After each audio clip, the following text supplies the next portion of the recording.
Great news. There's a quick way you can save money. Switch to Geico. Geico could help you get great coverage at a great price. And it only takes 15 minutes to see if you could save 15% or more on car insurance. Go to geico.com today and see how much you could save. This is the Stephen A. Smith Show podcast. I'm Stephen A. What's up, everybody?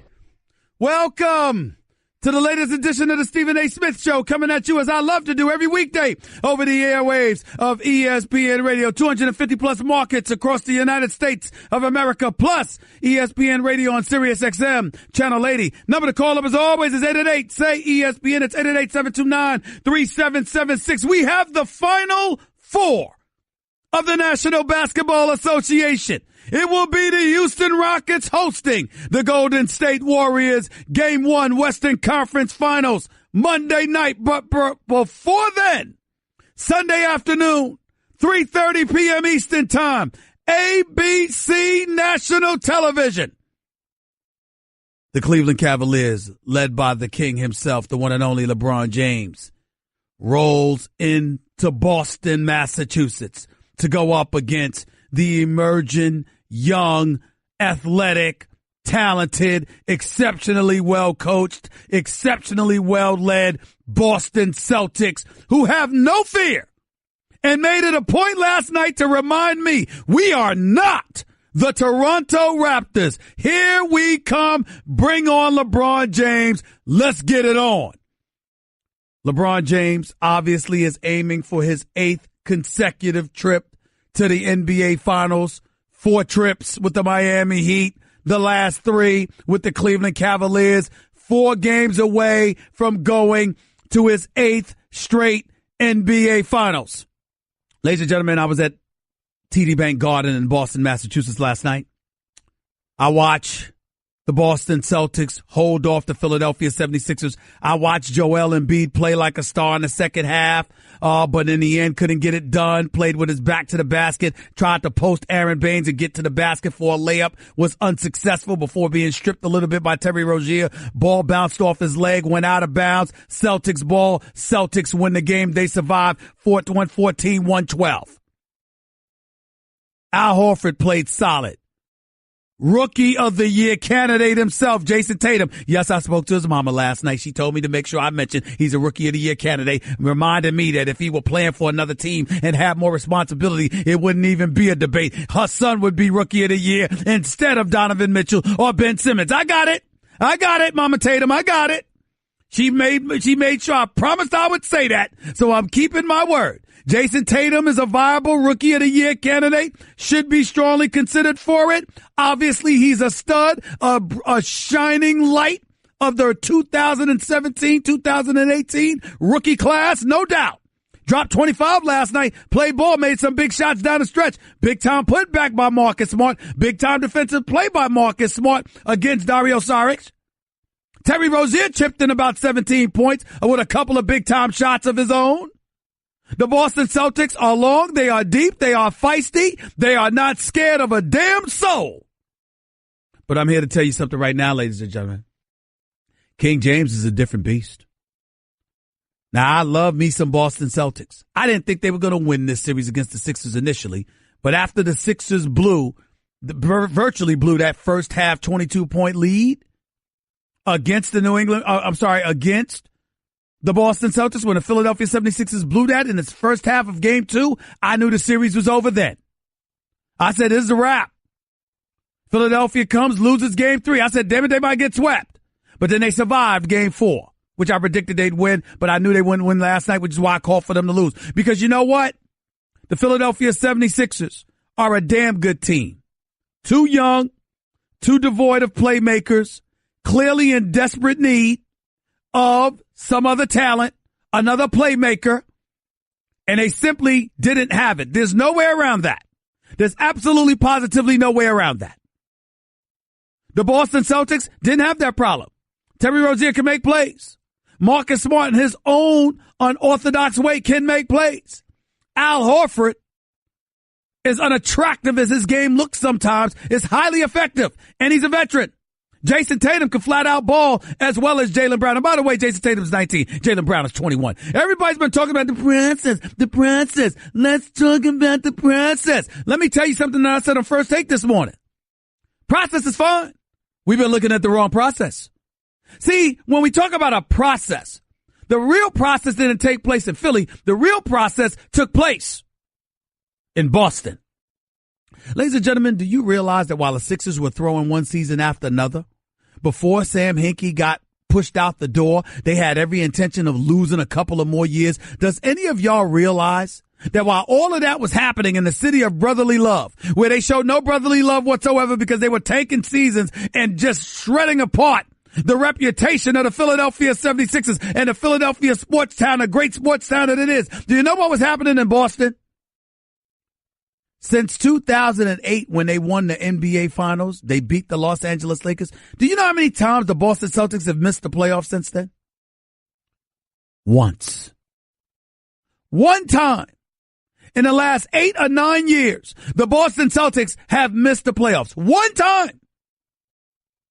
So while we're talking about the process, what about the process? Trust the process. While we're doing all of that, the Boston Celtics were doing their own process and never once stunk up the joint to pull it off. I'm going to say it again. Jason Tatum's 19. Jaylen Brown's 21. Marcus Smart's 23. Kyrie Irving's 25. Gordon Hayward's 27. Are y'all watching Terry Rozier? Third year in the NBA. Are you watching? Are you paying attention? Are you watching? Are you paying attention? The Boston Celtics had their own little process going on. And by the way, they're championship contenders because of it. Never stinking up the joint to pull it off. They restructured, they reorganized, they repositioned, they rebuilt, but they never sacrificed their own integrity as competitors to do it. Do you understand that? Meanwhile, 76ers stunk up the joint. And do you know what people had the audacity to say this morning?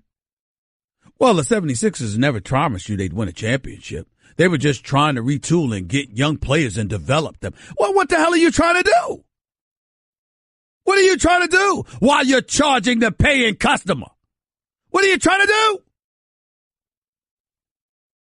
We look at Ben Simmons, who is a superstar in the making if he can develop a jump shot that doesn't have a shot at all. He's a playmaker with no perimeter shooting skills. He's attempted 12 3-pointers this year, didn't make one of them. But zero. Nothing as a 3-point shooter. Most of his points were 4 feet and in. That's a problem. You need him to shoot better. Joel Embiid, he's a star, y'all. He's a star. But he's a star that can't play with his back to the basket that effectively, even though he's 7 feet 2. You need more. You need more. Dario Saric, he can shoot, can't handle. Ilyasova, he can shoot, can't handle. Covington can shoot, but is inconsistent. Redick could shoot, but he's undersized. T.J. McConnell's a nice role player. You wanted to go to the Eastern Conference Finals with him as your starting point guard? No disrespect to him because he belongs in this league. He can play. Got a lot of guts, got a lot of moxie, got a lot of basketball know-how. But if he's your starting point guard, you got a problem. Every single place you turn. Bellinelli, a champion, a shooter, can't handle. So what did Boston do? They said their playmaker is a person that has no perimeter shot. So what we're going to do is we're going to chase these cats off the 3-point line. We're going to force them to put the ball on the floor. And ultimately it's going to lead them towards relying more upon Ben Simmons. And how's that going to work for them? This is what they're talking about. Ladies and gentlemen, this is sensational because that's just exceptional coaching. And the reason why that matters, because that's what you're going to need in order to beat LeBron James. Period. We can be critical of LeBron James. We can talk about him all we want to. But let me express something to y'all right now. LeBron James is the greatest player in basketball. He's a basketball savant. He knows the game inside and out. He has the size, the physicality, the strength, the athleticism, and the championship pedigree to be a favorite. What I said to the Boston Celtics last night after that game, 260 pounds. That's all I kept saying. 260 pounds. 260 pounds. Because you know something? Ben Simmons is all right. Joel Embiid's got Al Horford and all that stuff. What you going to do against LeBron James with you, Jaylen Brown, and Jason Tatum? I like both of them a lot. Can I tell y'all something? Can I tell y'all something right now? I like them a lot. I like them a lot. But I got to tell you something very, very, very important. They're really skinny. I mean, I'm not talking skinny Stephen A. skinny. I'm not talking about that kind of skinny. But in NBA vernacular, in NBA terminology, they're relatively skinny. Have y'all seen LeBron James? I mean, I'm not talking about the LeBron James you see on TV or on video. Have y'all been to an arena? Have you seen this man up close? Because, ladies and gentlemen, if you haven't seen him in the last year as big as he was, he's actually bigger, more muscular. This dude is a walking Adonis. LeBron got muscles coming out of everywhere, including his damn neck. I'm trying to figure out how you going to stop him. How you going to stop him? I mean, how much can you do against this guy? You put in Aaron Baines, you're slower. You take him out, you're softer. I mean, what are you going to do? You put Al Horford in on him. I mean, you talk about him having Toronto's number. Look at Al Horford's record against LeBron James. Never beats him. I'm just trying to figure this out. I'm really, really trying because I want to give Boston. I would love to see Boston in the finals against Houston or Golden State. I think that would be fabulous. But I got to tell you, I'm at a loss as to how Boston's going to beat them. They have depth. They have athleticism. They have length. They have perimeter shooting. They have all of these things. I get it. They don't have an answer for LeBron James. They just don't have an answer. Y'all got to remember something about a Steph Curry and to a greater degree a Kevin Durant. When they beat LeBron in respective finals, you're talking about dudes that could drop 40. There wasn't a 25-point scorer here, a 17-point scorer there, an 18-point scorer there, and all of that other nonsense. No! You had somebody that was dropping 40. Kevin Durant is the reigning NBA Finals MVP. While LeBron averaged a triple-double last year, ladies and gentlemen, Kevin Durant averaged 35 and 8. I'm going to repeat that, Nuno. 35 points and 8 rebounds a game. Do y'all understand? If you don't know, you better ask somebody. When LeBron James scored, Kevin Durant came out and said, take this. That's the kind. Do you understand what I'm saying to you?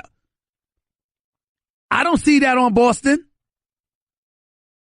And you know why I don't see it in Boston? Because it brings me to my next point. A point that resonates with me, that rakes the core of my soul, that makes me so sad I almost wanted to cry. If you saw me last night, you saw this gentleman talking to me, practically giving me a hug and consoling me. It wasn't the other way around. It wasn't me consoling him. It was him consoling me. Ladies and gentlemen, I'm talking about the great Kyrie Irving. Looked real happy. Was real happy for his teammates, was in Boston last night cheering them on and having a good time. And I looked at him and I said, it's just killing me, man. I was almost tears. I was almost in tears. He was laughing at me. I was almost in tears. And he was laughing at me. I said, this is sickening to me. Boston against Cleveland and you are not playing. Oh, that's all I want. I don't understand how anybody can debate this with me. It's not that LeBron has an excuse. It's that it doesn't really matter. If LeBron loses this game, ladies and gentlemen, if he loses this series, really, all right, so what?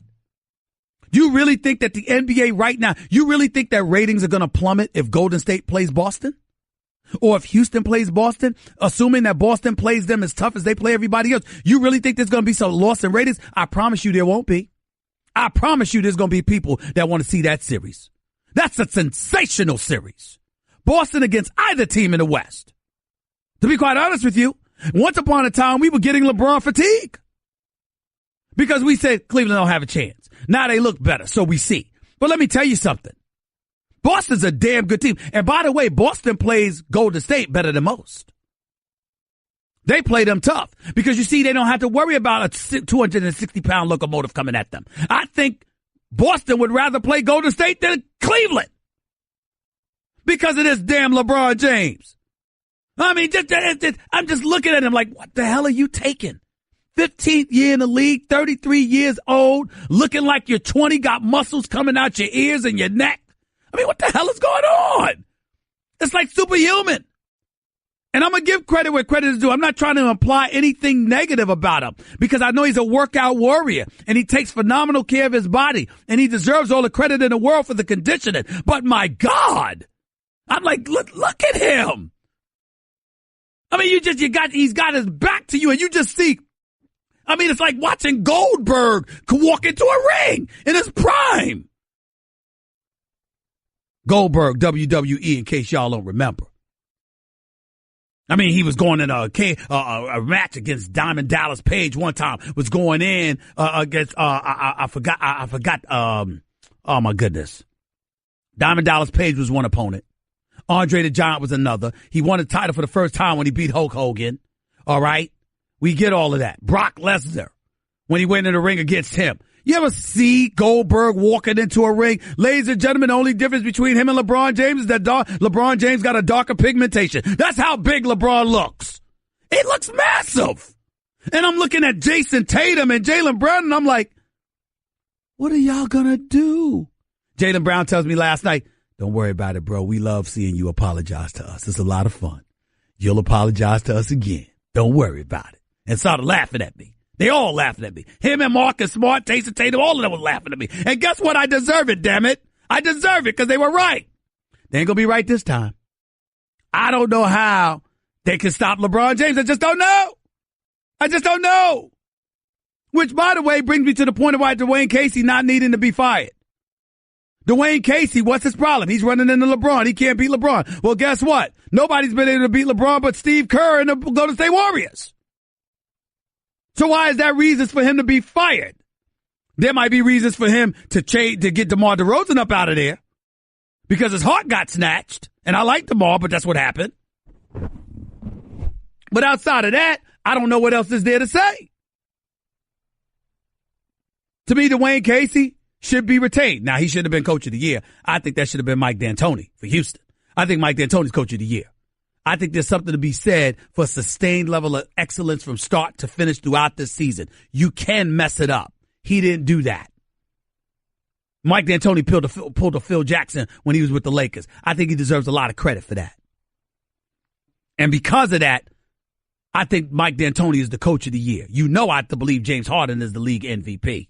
And after that spectacular performance by CP3, I got to tell y'all something right now. I can't wait for this Warriors-Rockets series. I can't wait to be there. I got to be in Boston for Game 1. I probably missed Game 1 of the Western Conference Finals because of some ESPN obligations. But I'll be there for Game 2 and beyond. You can bet the house on that, baby.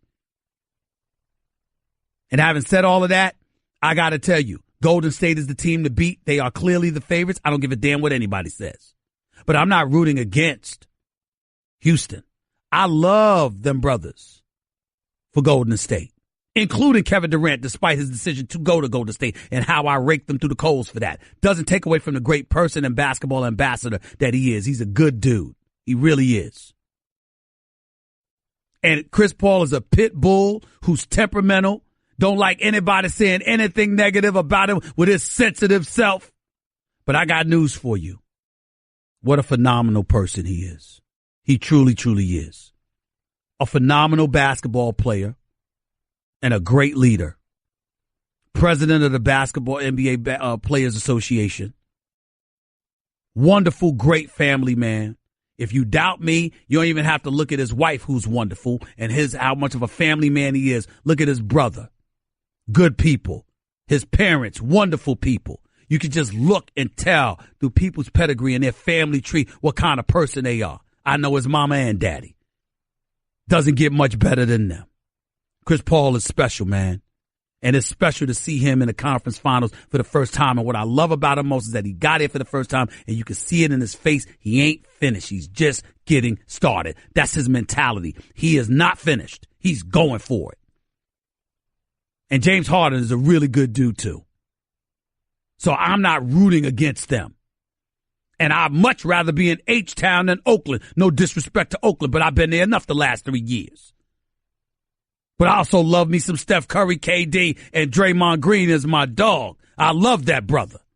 And Klay Thompson is one of the most underrated, underappreciated, greatest shooters we've ever seen in NBA history. And I think it's a crime that people at ESPN don't appreciate him enough when his own daddy does radio for us here in L.A. I mean, damn, if for no other reason than his daddy is our colleague, you would think we would show this kid the love he deserves. Klay Thompson is the son of Michael Thompson, who is a champion with the Los Angeles Lakers and a fabulous radio host at 710 ESPN LA. Why the hell doesn't ESPN colleague stand up and give his son the love he deserves when his son is clearly one of the top 3 shooters in the game of basketball and one of the greatest shooters we have ever seen? Klay Thompson deserves far more love than he receives. Far more love than that. So we got people that's worth rooting for, who are role models, great people, great basketball ambassadors, not just great players. But I would tell you I would rather be in H-Town than Oakland for the finals. Having said all of that, I don't think it's getting there. I got the Warriors winning this series. I'll explain why that is and why I have LeBron going back to the finals for an 8th straight year in just a minute. Next, you're holding up the line, ma'am. What did you say? You're next in line for the water slide, ma'am. Feet forward and enjoy the ride. Okay, dearie, this does look fun. You melted me. I've melted. The Wicked Witch of the West on a water slide? Surprising. What's not surprising? How much you could save by switching to Geico. See what you've done. Oh! Geico. 15 minutes could save you 15% or more. You're listening to the Stephen A. Smith Show podcast. As great as James Harden and Chris Paul are, and I believe they will be, I got to trust your supporting cast, and there's no reason for me to do that, particularly when they're going up against 4 All-Stars. I recognize and appreciate the fact that Houston is 50-5 with Clint Capella, CP3, and James Harden all on the floor at the same time. I also have to look at the fact that Draymond Green knows how to defend multiple positions, that Chris Paul may very well not be as effective in the pick and roll as he is against everybody else, even though on at least 2 occasions against the Warriors this season, he's dropped at least 30 on them. I recognize how formidable Houston can be. I also recognize the fact that Jeff Bzdelik, a former head coach for the Denver Nuggets, who's an assistant as well, is running Mike D'Antoni's defense. All of these things are things that I've noticed. And I give Houston mad respect for it, and I'm looking forward to seeing how they perform. But it's hard for me to bet against the greatest shooter in the world, in Steph Curry. It's hard for me to bet against a superstar in Kevin Durant, who's one of the top 3 players in the world. And they got two All-Stars as their sidekicks, who also have, one of them, Klay Thompson, happens to be one of the top 5 shooters on the planet, along with the fact that you got the Iguodalas and the Sean Livingstons and the David West of the world and others who know how to play. It's really hard for me to think that they can't steal one in Houston, protect their home court, and end this series in 6 games. It's going to be a thriller. Lots of games are going to come down to the wire. But I just find it hard to bet against Golden State. I just got to see it to believe it, especially when most of Houston's success is predicated on isolation basketball. Chris Paul and James Harden start dancing on people because they get hot and they do their thing. They ain't going to work against Golden State. It's going to take a collective effort to beat them. And I think somebody along the way is going to let them down. And that's why I got Golden State winning this in 6. But I wouldn't mind being wrong because I like H-Town. A whole lot. Love me some H-Town. As for Cleveland and Boston, if Kyrie were healthy, I would tell you Kyrie and Boston going to the finals. But he's not. And as gifted as Boston is, and as much as they've overcome this year, I think ultimately the clock runs out and destiny usurps everything. And don't tell me that having puppies like the Indiana Pacers in the first round and having a team that's only heartless against you, not anybody else, because Toronto is a big-time team, but against you, LeBron James, they're heartless. So that was a patsy in the second round. And then now you got Boston without the Gordon Hayward, who's been going all season, and without the Kyrie Irving, and with Jaylen Brown, who's not fully healed from his hamstring. Even he told me that last night. The bottom line is LeBron James took the road less traveled. It's been paved for him right back to the finals. That's what I see. What about y'all? 888-SAY-ESPN. It's 888-729-3776. Dylan in Indiana, you're live with Stephen A. Talk to me. So I think over the past few years, the combination of things that works best to contain LeBron, because you can't ever use the word stop LeBron, is a perimeter player that's big enough to push enough, but at least take the physicality, and then rim protection behind. And I think at first glance, you think Boston could do all right with Jaylen Brown, Marcus Smart on the perimeter, Aaron Baines behind. As you mentioned, Jaylen Brown's got the injury, and then I think Aaron Baines might have trouble because if they throw Kevin Love in at the 5, I think he's going to get pulled out to the perimeter. Those perimeter players are going to have to help more on LeBron, and I think that's what's really on Brad Stevens' play right now is thinking about defense. I think they're going to get theirs against the Cavs defense. I think it's all about defense for the Celtics. I'll tell you this much, though. We keep talking about that. Let's remember what I said prior to the Toronto series. I said you're going to need 2 folks to step up and produce for you on the perimeter, 2 of the 3. Kevin Love, J.R. Smith, Kyle Korver. 2 of the 3 need to produce for you. I think the same is applicable here. But I think the fact that they got going against Toronto, they'll continue flowing against Boston. And that's what I think is going to be the difference. I've got Cleveland in 6 in this series as well. Appreciate the call. Let's go to Lewis in Orlando. You're live with Stephen A. What's up, Lewis? Hey, Stephen A. It's a pleasure to speak with you again, brother. Thank you. Go ahead. I got a quick question for you and a quick opinion. James Harden, the master he is in drawing fouls, and you know, they may look like legitimate fouls, but we all know when the slow motion, the replay comes on, it's obvious he's grabbing arms, he's doing all kinds of stuff, which I'm not hating. You do what you got to do, you know. But what happens if one of those plays that he does results in one of these stars, Curry, Durant, somebody getting legitimately hurt and out for the season, out for the playoffs? What the hell are you talking about? What do you mean out for the playoffs? What are you talking about? I'm just saying if one of his antics results in a serious injury. What antics? Tell me what antics. I see James Harden drawing fouls, but I don't see him hurting other players. What are you talking about? I'm just saying, you know, when they do that to draw a foul or something like that, and it just happens. Sir, I'm gonna give you a chance. I'm gonna give you an opportunity. I'm gonna be nice. I'm rarely this nice, but I'm gonna be nice to you right now. I'm gonna give you an opportunity to come up with a point that makes some damn sense. Anybody could get hurt. You don't stand on call on a call waiting to come on a radio show to talk about what if somebody gets hurt. There's always what if somebody gets hurt. What if LeBron got hurt? What if Jordan back in the day got hurt? What if Isaiah got hurt? What if any champion got hurt? What if Tim Duncan got hurt? I mean, who cares? Of course, if you get hurt, it's going to compromise your success. I'm going to give you an opportunity to come up with a more valid point. Make another point. Okay, I'll switch it up. Then I apologize for that. The situation happened with Kawhi last year. How do you feel on the NBA, you know, something like that, you know, takes a player out for the season? Maybe that's the way I was trying to say it. How do you feel if the NBA can do anything to stop something like that from happening? No, they can't. Goodbye, Lewis. I'm very, very disappointed in Lewis in Orlando. Kawhi Leonard was playing last year. Zsa Pachulia slid under him.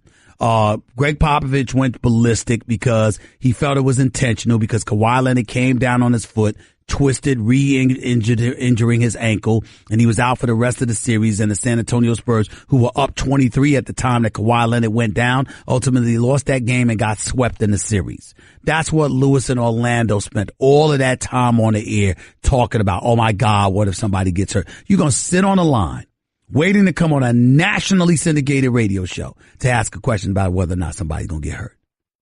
I mean, come on, bro. Come on now. This is basketball talk. Really? Anybody, any star that gets hurt is going to compromise the success of their own team. Come on. Guess what? You're in the middle of the Stephen A. Smith Show podcast. Damn it, I mean it. Back to the phones we go. 888-SAY-ESPN. Marlon in Pennsylvania. Talk to me. You're live with Stephen A. Hey, Steve. How you doing, my friend? All right, talk to me. Good, man. First of all, I want to say thank you, man. That tribute you did the other day to your mother, man, that touched my heart, man, because I lost my mother last year too, man, and I just want to say God bless you, and I appreciate you, man. Okay? Thank you. Thank you, man. And I want to talk to you about the Sixers for a minute, man, and let you get back to what you're talking about. But with the Boston and the Philly thing, man, Boston had the access, had the access, and everything and stuff to make the trades, and Philly just didn't have the players, man, and they didn't have the draft pick, so they had to go that direction, man. And so that's my point of view on that thing. So, and I don't understand your point. What is your point? Well, what I'm saying is Boston had the picks and they had the players where Philly didn't. So Philly had to go that direction where they had to tank it and everything to get the players and to get the draft picks. And it only worked 60%, but it did work. Gotcha. Now they got a foot in the ground where they can make some progress now. So okay, that's it, man. I appreciate it. I appreciate the call. I got your point. Thank you. Let's go to Tony in Texas. You're live with Stephen A. Go ahead, Tony. Hey, thanks, Stephen A. Man, I was just wondering how y'all be saying that LeBron is taking the easier route, and not going to the West. And I'm looking at it as for 15 years, they don't consider LeBron the man. And all these guys, free agents and all, whenever they get to be free agents, they run to the West. They don't want to come to the East. Why should he go to look for them when he's the king? He 8 in a row in the finals. Why are these guys teaming up, battling up, coming to the East? Or is it because they know it? They all right, come over there? Stop right there. Stop right there. Who left the East to go to the West? Paul George. Who else? And by the way, he was traded there. Who else? No, I'm saying they won't even leave the West to come to the East. If LeBron, they're yelling out, why LeBron don't go to the West? Okay, hold on. Wait a minute. Don't give me your emotion. Give me facts. So when you say they didn't come to the East, where did they have an opportunity to go? Kevin Durant probably could have ended up in Washington or Miami. Who else? Okay, Chris Paul, when he was making his trades and forcing his way out. Chris Paul, hold on. James Harden got traded to OKC, from OKC to Houston. Houston invested with him and was in a position to honor his bird rights and give him more money than anybody. CP3 wanted out of the Clippers, wanted to end up in Cleveland. Cleveland never pulled the trigger with Kyrie. Okay, so CP3 is out. James Harden is out. All right, Russell Westbrook stayed in Oklahoma City where he was drafted and signed for $217 million. Keep going. You're wrong on all three counts. Who else you got? No, I'm not wrong on all three counts because if they want to be the king, then come over there. No. I just gave you a monetary situation. I mean, if you got, I gave you Kevin Durant left to go to the Warriors when he could have went to Washington and Miami with a similar situation in terms of money. But outside of that, everybody else that you try to point to, I gave you the scenarios. It doesn't hold water. How does it not hold water? Hold on. I'm on a live television show. I'm not going to waste my time with you repeating myself. I gave you the answers. It's always money. The King's making money. You can't make money in the East. No, not the money they were making out West. That's my point. And they got traded. Well, a bunch of them, they kind of facilitated the trade. You know what, Tony, I'll bring you back on when you prepared to go up against me, bro. I'll bring you back on when you're prepared. Dante in San Antonio, you're live with Stephen A. What's up? Yeah, quick question. Thank you for taking my call. I caught you a little bit on First Take this morning about Steve Kerr. Okay, I'm rushing you though to make your point because you only got a minute left. Go ahead, buddy.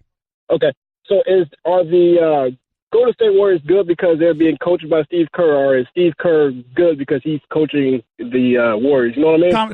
Combination of both. I just don't think you could take away from somebody who knows not to mess something up.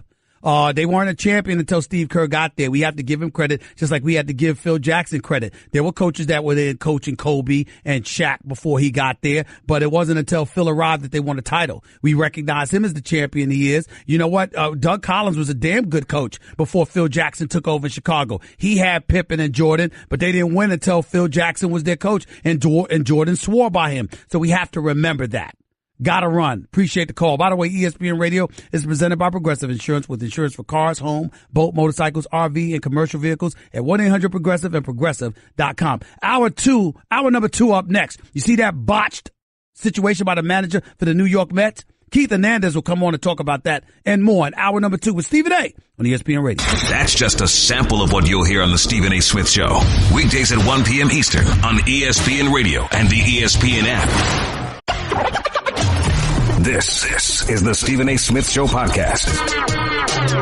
I'm Stephen A. What's going on, everybody? Dan Graca now sitting in for Stephen A. He had some company obligations he had to tend to, but we'll take you the next hour here at 888-SAY-ESPN, 888-729-3776. We'll be joined momentarily by the one, the only, former baseball great Keith Hernandez, who's got a new book out. I'm Keith Hernandez. So Keith will dial us up and we'll chat about the new book and what's going on with the New York Metropolitans, who, of course, Keith is one of the fine broadcasters of and who had a pretty interesting afternoon yesterday in Cincinnati. But we want to remind you that the Stephen A. Smith Show is brought to you by GNC. Ignite what's inside you, from building muscle to finding the best Maltese. Get the highest quality wellness solutions and supplements. Now buy 2, get 1 free for a limited time at GNC. Live well. And as always, you can tweet at me at Dan Graca, Graca. We'll get to the Mets stuff and talk plenty of that with Keith in a couple of minutes, but how about that other series going on in the big city with the Yankees and the Red Sox? And it was one of those measuring stick affairs, as at least it was billed up for when we got this underway. Teams were virtually neck and neck in the American League East. You figured that they were 2 of the best teams, if not the 2 best teams in Major League Baseball, and you can have a differing opinion on that. But what you've seen, at least in the first couple of days of this series, is that the New York Yankees have just a little bit more oomph than the Boston Red Sox do. Last night, again, coming from behind, the bats got going, got into that Red Sox bullpen. Mr. Barnes, Mr. Kimbrel victimized last night. And even when you have a player like a Brett Gardner, who, by all accounts, has not had a very good start to the season, but when you see Brett Gardner out there delivering the big knock to put the Yankees ahead in the ball game, and then just for a little bit of insurance, Aaron Judge taking Craig Kimbrel, what essentially was a flick of the wrist off the end of the bat over the center field fence, game, set, match, good night. And the Yankees have now leapfrogged the Red Sox and are in first place all by their lonesome in that American League Eastern Division. I don't think this is a situation to where you're going to sit here and say, or at least I'm not prepared to, that the Yankees are going to run and hide in this division. That it's now completely checkmate on the 10th day of May when we're only 35 games into this baseball season. We still have a lot of season left. And I know that the classic thing is to overreact, at least when you're talking about baseball, right? Because it is such a long season, and you want to sit there and dissect each and every game, each and every season. As I always like to say, to some fans, when it comes to baseball, you have 162 one-game seasons, and you can't look at it that way. It's a marathon, not a sprint. So while things don't look necessarily very good for the Boston Red Sox, there's still a lot of baseball left. And these 2 teams are going to square off, even after today, a dozen more times throughout the course of the rest of this baseball season. A lot still to go. But let me just say one thing, too, about the Boston Red Sox. And now maybe you start to have a little bit more questions about them than you do the New York Yankees, because after all, remember, the Red Sox were the ones that jumped out of the gates quick this year, and the Yankees were scuffling a little bit. And it's the Yankees who've won 17 out of 18, something that they haven't done since the 50s, for crying out loud. That's how good they've been. But now when the Red Sox are starting to come back to the pack a little bit, and they lost a 7.5 game lead in just 19 days. When you look at the overall body of work of this Boston team, here's what I'm going to present to you. Yes, they're 25-11. Yes, they're in really, really good shape. But out of the 36 games they've played, 23 of them have been against the likes of Tampa, the Marlins, the Orioles, the Royals, the Texas Rangers, who are combined 53 games under 500. Let me repeat that. 53 games under 500 between those 5 teams, and they have comprised 23 of the 36 games the Red Sox have played. Look, I know they all count the same. I get it. But when the Red Sox have had to step up in competition here, last couple of days against the New York Yankees, they've come up flat. Yankees, on the other hand, they've gone on this crazy run in winning the 17 out of 18 against the Sox, against the Indians, against the Astros, against the Angels. I know the Twins are finally starting to get it together, but the Yankees own the Twins. It doesn't matter. I'm not even going to throw that in there because they could play those games on the moon. The Yankees will always beat the Minnesota Twins. So this is a big game tonight, I think, if you're more a Boston fan than the Yankees. Last thing that the Red Sox want to have happen is them get swept tonight. And when you look at the pitching matchup with Eduardo Rodriguez against CC Sabathia, CC's been a pleasant surprise again for the Yankees. But realistically, when you look at CC, you got to keep your fingers crossed. He's getting up there in age. He's not the pitcher that he once was. Can he still pitch effectively? Absolutely. We've seen that. We've seen it for the last 2 seasons. But you keep your fingers crossed because you want him to be able to take the ball once every 5 days. Right? The Yankees are way more reliant on CC Sabathia than maybe they thought they would be. You know, in a perfect world, you'd have some of these other younger guys like a Sonny Gray, right? Even Jordan Montgomery before he got hurt. You know, that would carry their weight a little bit higher up in the pecking order in this rotation. And CeCe would just be a guy, you know, be that veteran mentor for everybody else. A guy that was just going to be able to go out there and maybe give you 5-6 good innings, give you that quality start, and be almost a tutor for everybody else. But now you look at him as a guy that after Luis Severino and Masahiro Tanaka, because Sonny Gray has struggled, and I still am not convinced that Domingo Germán is the second coming, taking the place of Jordan Montgomery. But CeCe is somebody who is now a very key component in this Yankees team. But you got to be thrilled. You got to be excited if you're a Yankee fan and if you're a baseball fan in general, because I'll tell you what is apparent when you watch these teams play is that the rivalry is back. If it went anywhere, if you felt it went anywhere. Maybe it did, maybe it didn't. It always helps when the teams are good. And you know that the Yankees and Red Sox are certainly two of the better clubs in Major League Baseball. We'll get to more about them coming up, but as promised, my pleasure to welcome to the program the one and only Keith Hernandez, who's got a book out titled I'm Keith Hernandez from Little Brown Publishers. It goes on sale next Tuesday the 15th, so you can order it anywhere where books are sold, Amazon and the like, and he's nice enough to give us a couple of minutes here on the program. Keith, it's Dan Graca, ESPN Radio. Thanks for joining me. How you doing? I'm doing great, thank you. Why now, Keith, the right time for the book? Well, people have been wanting me to do this for around 10 years, and I just kind of put it off, and it's a lot of work. I mean, this was a 2.5-year project. And if I'm going to do an autobiography, I wanted to have more time in the booth away from the game, looking at the game as a spectator, not a player. And then with all the drastic changes in the game that are going on today, I just felt there was more time that I needed to observe, and just felt that finally the time was right. When I've seen you talk about the book, Keith, you've referred to the time when you got to New York as being a finished product, when you looked at your life, your career, and that this book is more a look back on how you became that finished product. Is that accurate? What do you mean by that? That is exactly right. That was my intent in the book, and I think it's portrayed nicely in there. It's my formative years. Obviously, coming up as a young boy, and my dad putting a bat in my hand, my brother in my hand, and myself throwing BP to us in front of the garage door with a sawed-off Little League bat. High school, and then the minor leagues, the struggles there. I struggled in the first couple years in the minor leagues, A and AA, and then obviously I had a lot of, it took me a while to get started on the big league level. So I think it's a lot of the ups and downs. I think it's portrayed well. That's what I wanted to portray. I'm very, very happy with it, how it came out. It wasn't a yellow brick road for me. There was a lot of ups and downs and times where I thought I wasn't going to make it, and it was my lifetime dream, and it was very stressful period of my life. I would never want to be in my 20s again. It was just, forget that. It was a tough road.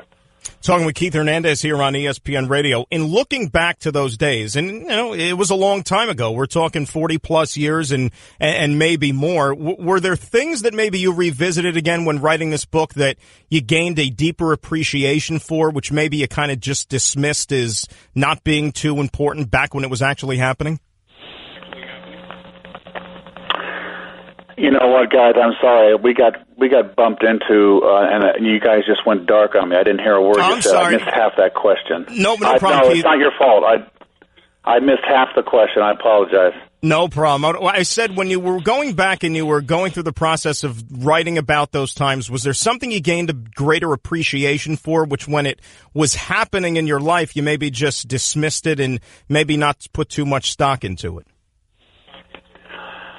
Well, there's a lot of things there, but, I had basically a stage father, and I think the thing that stuck out going back is I wanted to portray my dad, who was an ex-minor league player and pushed and didn't let go, and the realization when my career was over, and I looked at it from a different perspective, that, I had a wonderful parents and a loving family. I learned a game from my father, and he kind of lived vicariously through me, wouldn't let go. But he had all good intentions, wanted the best for me and best for my brother Gary. And I think that's the thing I portray in the end. That's how I tie a bow at the end of the book.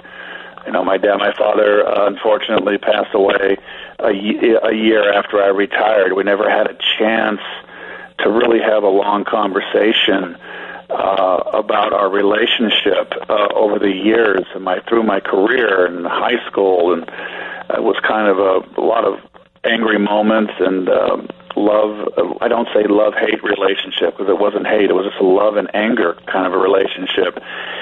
And I wasn't able to talk it out with him and come to terms with it. And I think I was able to, in this book, to come to terms with my dad and realize that he was a tremendous father and had our best interest at heart.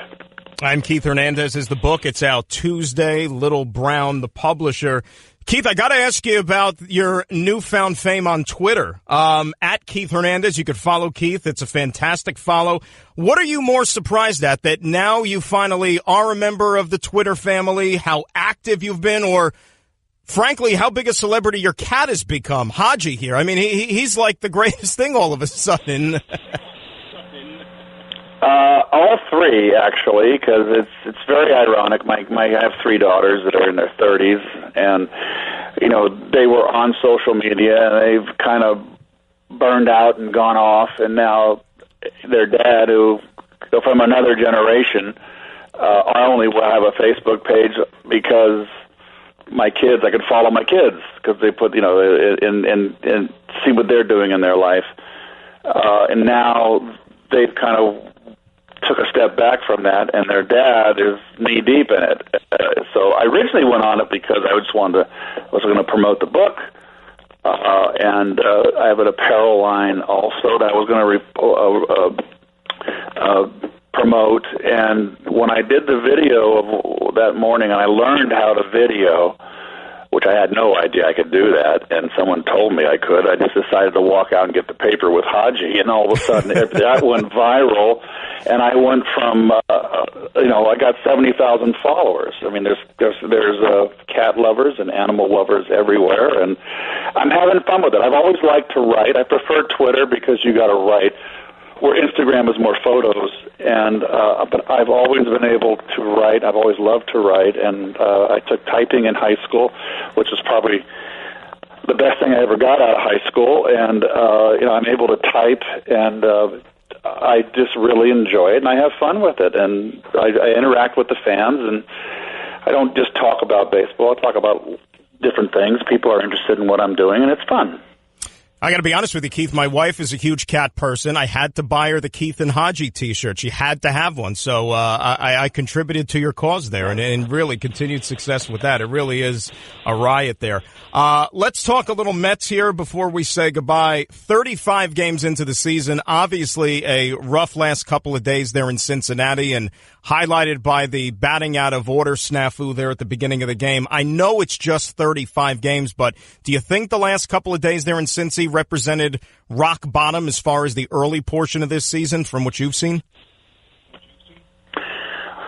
We'll see. It certainly was an embarrassment. It is a thing no manager wants that to have happen, and particularly in the media spotlight of New York. I can remember that happening maybe not even a handful of times over my baseball career on and off the field. I just feel the Mets right now, they got off to the hot start. You know, they need to have the back three in their rotation. That's Matz and Vargas and Wheeler pick it up. I mean, you've got DeGrom and Syndergaard who are going to go out there and give you great starts. But they're only going to pitch in 64 games. There's a whole lot of season without them. And if the back three don't pick it up, it's going to be a tough road to hoe. I love the guys that play every day. It's a veteran team. I feel they got a stronger bench. That they're not hitting right now. They've been through this before. They're a veteran lineup. They'll come out of it. I do like who we got for Harvey and Mesoraco. He's been a guy that was an all-star catcher in 2014 with the Reds.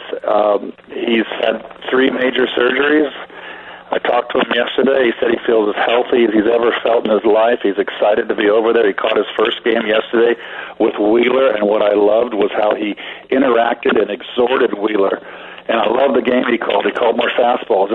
This baseball has become a breaking ball, off-speed league now, behind in the count. These guys throw hard. They don't have the faith in their fastball. That's all I saw yesterday from Wheeler, and he pitched a really, really good 6 innings. So hopefully that's a sign of things to come and improvement. But there's still a long way to go. But pitching is the name of the game. If the back three in that rotation don't pick it up, it's going to be tough. And we'll close out on pitching here. Are you surprised that the Mets and Matt Harvey reached the point of no return to where they had to just move on from him? No. I mean, Matt has had some serious surgeries, and the thoracic outlet is one in particular that, it's uncharted territory. There's not a pathology on the recovery of that. If, in fact, you can recover.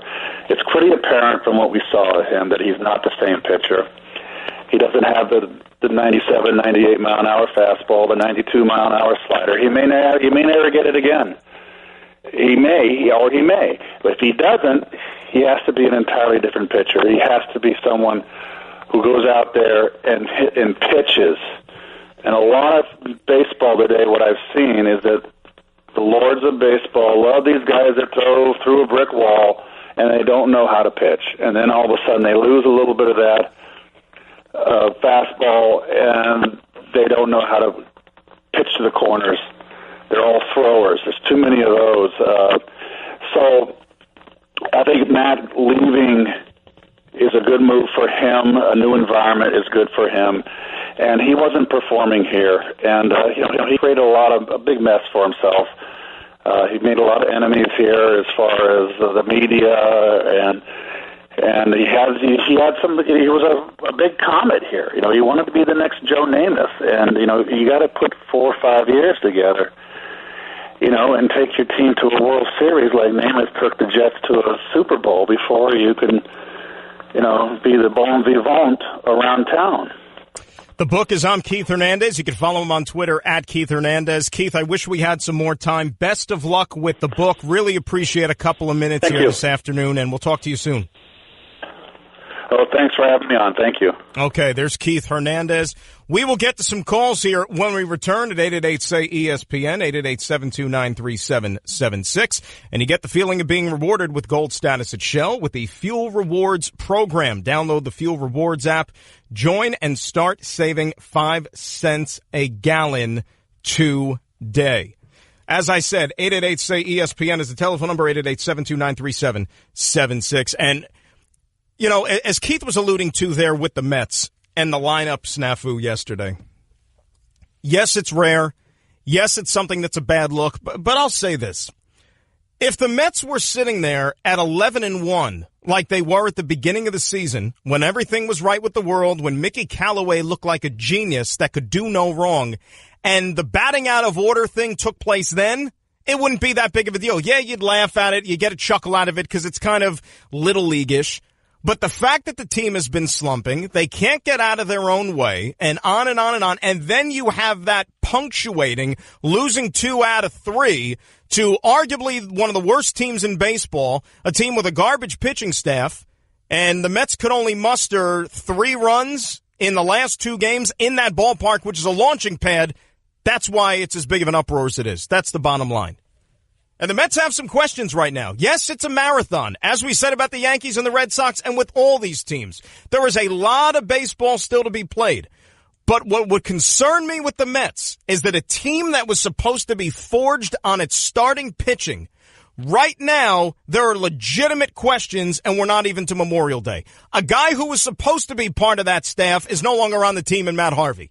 They essentially chose Jason Vargas over Matt Harvey. Okay, Jason Vargas, who if you've watched the Mets and you've watched Vargas pitch, you sit there and you question, how is Jason Vargas entitled to be on anybody's staff, especially this baseball team's? He's made 3 starts, he's been awful in each and every one of them, and he's got an ERA at right around 14. 14! Opposing hitters are batting over 400 against Jason Vargas. So think about how bad things have gotten with Matt Harvey. That the Mets said, you know what, we would rather take the guy with a 14 ERA who couldn't even get me out right now over Harvey and all the drama. Not to mention the fact that Vargas, they're paying him $16 million a year between this season and next to be a part of the rotation. Syndergaard does not look like Thor. Jacob deGrom is currently on the DL. He's got a hyperextended elbow. I'll believe it when I see it if he makes his next start this weekend in Philadelphia. Steven Matz, they have to make sure when the guy gives up a hit that he doesn't fly off the reservation and lose total confidence like he is a 10-year-old in Little League. And did I mention they only scored 3 runs over the last 2 games in Cincinnati? JP in Brooklyn. You're up next here on ESPN Radio. JP, how are you?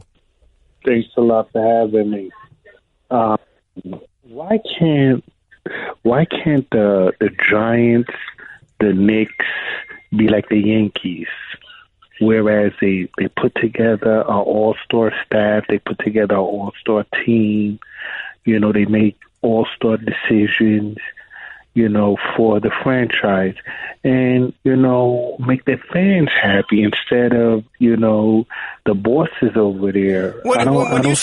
Did you say the Giants and the Knicks? Is that what you said? The Giants haven't been making up until this year. JP, I mean, you lost me there for a second. I thank you for the phone call because I got to hit a break. The Giants, is there anybody out there who's going to have sympathy for the Giants? Did they not win 2 Super Bowls in the last decade? Correct me if I'm wrong. I know I change the channel every once in a while, but didn't they win 2 Super Bowls? Haven't the Giants won 4 Super Bowls since 1986? Go ask a Jet fan if he has any sympathy for the Giants and their plight right now. The Knicks, you might be onto something. But the Giants? 888-SAY-ESPN, 888-729-3776. Dan Graca pinch hitting for Stephen A. We go to the top of the hour right here on ESPN Radio. Craving even more of Stephen A? Him of all people! For around-the-clock access to the man? I'm Stephen A. You can follow him on Twitter and Instagram at Stephen A. Smith and on Facebook at Stephen A.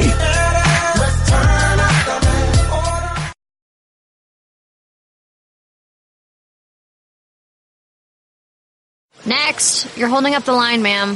What did you say? You're next in line for the water slide, ma'am. Feet forward and enjoy the ride. Okay, dearie. This does look fun. Whee! Oh, you melted me. I've melted. The Wicked Witch of the West on a water slide? Surprising. What's not surprising? How much you could save by switching to Geico. See what you've done. Oh! Geico. 15 minutes could save you 15% or more. You're listening to the Stephen A. Smith Show podcast. Dan Graca in for Stephen A. here till the top of the hour on ESPN Radio. 888-SAY-ESPN, the telephone number, 888-729-3776. And you can follow me on Twitter at Dan Graca, Graca. As far as the NBA is concerned, thankfully, we are down to the Final Four. And to some, it's a surprise. To some, maybe not so much. But in the West, we have the clash of the Titans with the Rockets and the Golden State Warriors. It's unfortunate that we still have to wait a few more days to get it going. They won't throw the ball up in the air until Monday night down in Houston. Meantime, the Eastern Conference Finals will begin on Sunday afternoon, and you got LeBron and company heading to Boston to take on the Celtics. Congratulations to Brad Stevens and company for making it this far, despite the fact that they are far from a whole unit. And you think about some of these other teams, and you look at what they've accomplished this year. What if you just said to any club, yeah, take away your number one and number two best players, or at least what you hope to be your top two players, and you're going to go all the way to the conference finals? You'd be throwing them a parade. But as we saw with the vote from the NBA coaches yesterday, I guess they really don't want to give Brad Stevens a lot of love for what he's accomplished so far this year with this basketball team. And it's nothing short of sensational. It really isn't. With Philadelphia, take a bow. Be proud. Seriously. I know that maybe this series was a little disappointing for you and that it only went 5 games, and maybe you had a couple that you couldn't close out at the end, but that is, and I hate to keep using the word, that's the process. This is a team that you don't go from losing year in and year out, winning 10 games, winning 20 games. You don't go from that to all of a sudden you snap your fingers here in the conference finals. It doesn't work like that. You have to learn to win in the playoffs. You have to make these sacrifices. You got to put the time in, and that's what this was, I think, for Philadelphia. It is a valuable learning tool for them moving forward. When you think about the game over the weekend they couldn't close out back in Philly in overtime, you think about the game last night that they had right there and couldn't close out on the road in a hostile environment. You know what? Those moments are going to come. And when they do encounter them again in the postseason in that situation, the Ben Simmons, the Joel Embiid, they're going to be better equipped to deal with them. Does Philadelphia need to go out and add another piece if they are going to get over that hurdle and take that next step in the Eastern Conference? Maybe. Maybe. Or is it more contingent upon the two superstars, the youngsters that they have easily built this team around, Simmons, Embiid, taking their game to another level? And if you're looking at Ben Simmons, I think it's obvious. How about developing an outside shot, at least one with some consistency? I'm not just talking about the 3-ball, but it would help, right? It would help if you added that to your game, which is already pretty darn effective. After all, it's a wing game. It's a space-the-floor game. That's what the NBA has morphed into. So the better equipped you are for it, the more successful you're going to be. And I'm not going to pile on here about Markelle Fultz not even seeing the floor in these key situations. And on the flip side, you saw what Jason Tatum has done for the Boston Celtics. And if Philadelphia would like a do-over in that situation, I think it's apparent. They're never going to come out and say so, but of course you would rather have a Jason Tatum as opposed to a Markelle Fultz right now, because the kid looks like he's going to be an absolute beast moving forward. So what does this mean for the Eastern Conference Finals? If you're the Celtics, do you now have a legitimate shot at dethroning LeBron and preventing him from getting to the NBA Finals for the 8th consecutive season? Well, I'll tell you one thing that Boston has going for him as opposed to the Cavaliers. Hands down, the Celtics are a deeper team than Cleveland is. Way more depth. Much more. Can't dispute it. But wasn't that the case with the Toronto Raptors, too? I think so. Toronto might have been the deepest team in the NBA this year. Toronto's bench was flat out nasty during the regular season. Absolutely nasty. But LeBron could not be stopped. And that's the thing that I say year in and year out when we talk about the playoffs, especially in the Eastern Conference. You can have depth. You can be a real solid basketball team. But who is the guy? Tell me who the guy is right now for the Boston Celtics that is going to be able to stop that man and to be able to have an answer for that man. I don't see it. I don't see it. They got a lot of really, really good players. Al Horford's a nice player, all-star player. Jason Tatum morphing into a star, as we said. Okay, Terry Rozier has been a revelation here in this postseason. Jaylen Brown, on and on and on and on. I don't think you can match any of them up with LeBron James. And you could say, well, maybe the Celtics' only hope is to come at them in waves. LeBron don't need waves. Okay, you saw that against Toronto. He don't care. But it would also behoove him if he gets some help from his supporting cast, which you saw in those last couple of games there against the Toronto Raptors, where Kevin Love woke up, Kyle Korver woke up, Tristan Thompson, they dusted him off, and he actually made a contribution. J.R. Smith at times, on and on. It just makes LeBron's job a heck of a lot easier. I'm not going to sit here and get carried away yet and tell you that the Cavaliers are going to win a championship and be able to slay the dragon out west, whether that be the Golden State Warriors or the Houston Rockets, even though I think it's going to be Golden State. Got to get there first. And I'm just going to enjoy this series. I'm going to enjoy both of these series right now. I'm not worrying about who wins the championship, but I think we can all agree, based on what we saw in the second round of these playoffs, where none of these series went past 5 games, I want a little bit of length. I want these conference finals to go 6, to go 7. Give me some enjoyment as a basketball fan. You know, drag this thing out a little bit. Warriors move on. LeBron and the Cavs move on.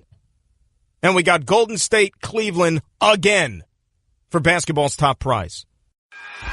Guess what? You're in the middle of the Stephen A. Smith Show podcast. Damn it, I mean it!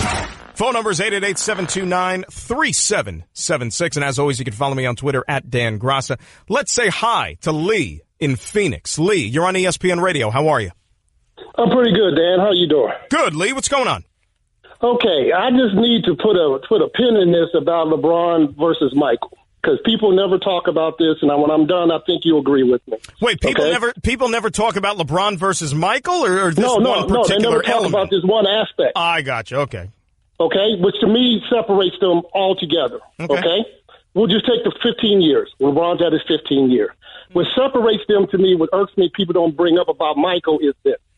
For 9 straight years, Michael was first team all defense NBA. Only been done with 2 other people. One was Gary Payton. I think the other one was Kobe.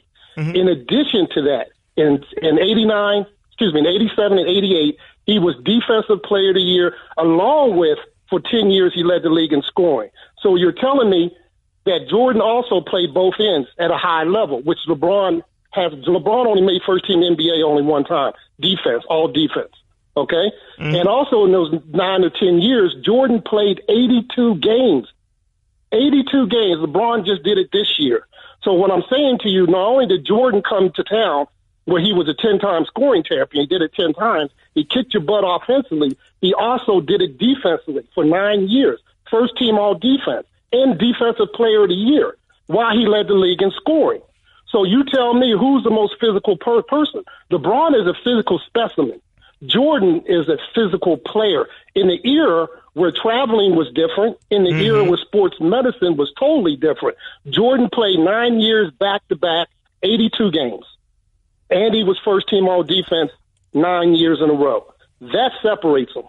Jordan came to town, he crushed you offensively, and he crushed you defensively. LeBron can't say that. Lee, I think it's a couple of things, and I thank you for the phone call. Look, LeBron could play defense, okay?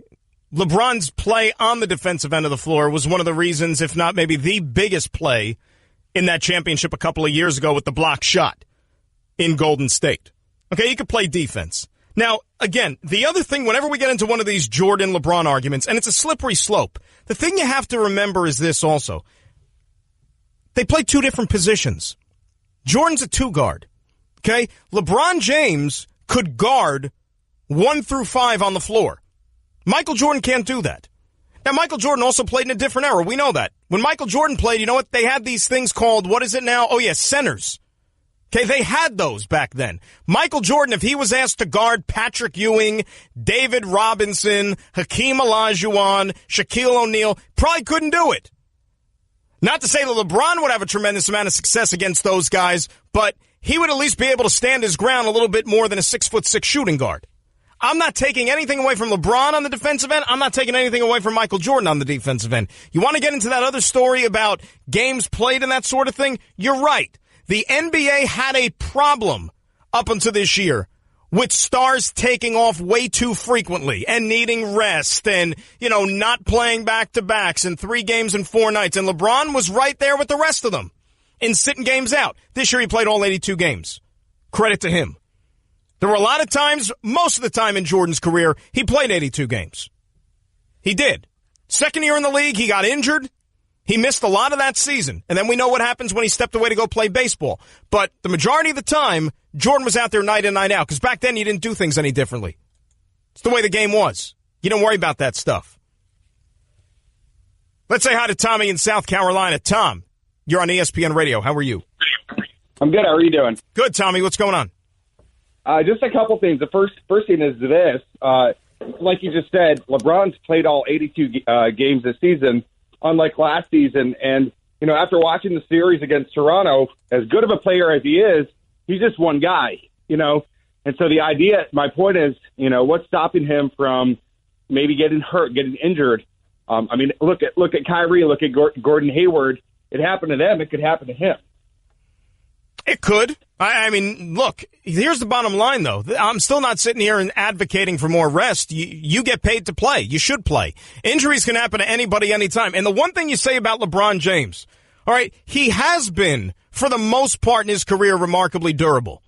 And this is a guy who, for the majority of his time in this league, has had to do, certainly in his Cleveland years, has had to do more for his team than any other superstar has had to in terms of sacrificing for the greater. He's had to do it all. Had to do it all. As he goes, that's how the team goes. And he has not had as much help. See, that's the other thing. And I'm a Jordan guy. Okay, I'm a Jordan guy. But Jordan also had a Scottie Pippen throughout his career with the Chicago Bulls. Had a Scottie Pippen. Had other guys. For that second three-peat, you had Dennis Rodman, a Hall of Famer. He had a supporting cast, more so than LeBron did. But when LeBron finally got that championship, though, with the Cavaliers, he had Kevin Love, he had Kyrie Irving. And wouldn't it have been sweet, by the way, if Kyrie Irving was able to be in this series for the Boston Celtics going up against his former mates, the Cleveland Cavaliers? Think of the storylines that you would have there. And you hope that Kyrie could come back and be healthy again next season. As far as these series go, like I said, I think we're headed to another Cleveland-Golden State rematch in the NBA Finals. And let's hope these conference finals, though, are entertaining and whets our appetites for the big prize. Thanks to Keith Hernandez for hopping on with me. Thanks to Nuno and Kat and John for helping produce the show. Again, you can follow me on Twitter at Dan Graca, Graca.